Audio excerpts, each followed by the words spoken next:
ഒന്ന് സാർ തിരിച്ചു വരില്ല എന്ന ഒരു അവസരത്തിൽ നിന്നിട്ടാണ് തിരിച്ചു വന്ന് ഞാൻ പ്രകാശിന് എഴുതിയത് അല്ലെ.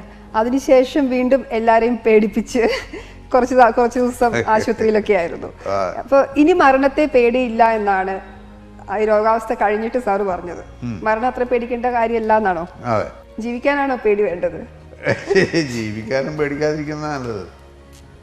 നമ്മൾ ഈ മരിക്കുന്ന ഘട്ടമാകുമ്പോൾ നമ്മൾ ഒരുപാട് സ്ട്രെയിൻ എടുക്കേണ്ടി വരുന്ന ഒരു ഘട്ടം വരുമ്പോൾ മാത്രമേ നമ്മൾ ബുദ്ധിമുട്ടേണ്ട കാര്യമുള്ളൂ. ഒരുപാട് പെയിന് അങ്ങനെയുള്ള മരണം ഉണ്ടെങ്കിൽ പേടിക്കണം, ആ പെയിനൊക്കെ അനുഭവിക്കണ്ടേ. അല്ല, അങ്ങനെയുള്ളൊരു അവസ്ഥയിൽ ഞാൻ കടന്നു പോയിട്ടില്ല. അങ്ങനെയുള്ള അവസ്ഥ വരാതിരിക്കട്ടെ എന്ന് ഞാൻ ആഗ്രഹിക്കുകയാണ്. അല്ലാത്ത രീതിയിൽ മരിച്ചു പോവുകയാണെങ്കിൽ നമുക്കിപ്പോൾ എന്താ പ്രശ്നം?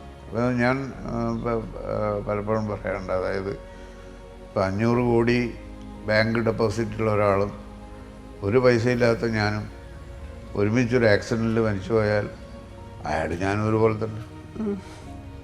അയാളുടെ കോടികളൊന്നും അയാൾക്ക് കൊണ്ടുപോകാൻ പറ്റില്ല, ബാങ്കിൽ തന്നെ കിടക്കും. എൻ്റെ കയ്യിലൊന്നും ഇല്ലെങ്കിൽ ഞാനും കൊണ്ടുപോകില്ല. അല്ലെ, ഉണ്ടെ തന്നെ കൊണ്ടുപോകില്ല. പേടിക്കാനുള്ള മരിക്കാതെ തിരിച്ചു വന്നു, അല്ലെങ്കിൽ മരണത്തെ നേരിൽ കണ്ട് തിരിച്ചു വന്ന വ്യക്തിയാണ്. അതിനുശേഷം ജീവിതത്തോടുള്ള കാഴ്ചപ്പാട് മാറിയിട്ടുണ്ടോ? ഞാൻ പുകവലി പൂർണ്ണമായിട്ട് നിർത്തിക്കളഞ്ഞു. കഴിയുന്നിടത്തോളം കാലം ജീവിക്കാനാണ് നമ്മൾ ആഗ്രഹിക്കുന്നത്.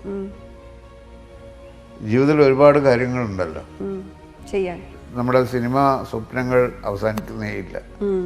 സിനിമ ആഗ്രഹങ്ങൾ, സിനിമയ്ക്ക് വേണ്ടി എഴുതുന്നത്, സിനിമയിൽ അഭിനയിക്കുന്നത്,